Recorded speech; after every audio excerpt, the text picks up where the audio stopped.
Muslino audinys yra labai panašus išvaizda, būtent savo išvaizdą į liną, kadangi jisai yra toksai, pasižiūrėkit, glamžus, ar ne?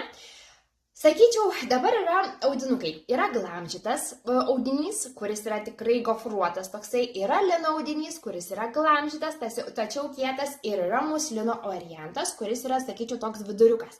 Jisai yra būtent tas variantas, kuomet norima minkšto, švelnaus audinio, bet nenorima jo lyginti. Taigi, va, būtent šitas audinukas yra toksai, pažiūrėkit, minkštutis ir tiem, kurie, ne, aš dabar žiūrėkit, jums dar arčiau parodysiu, va.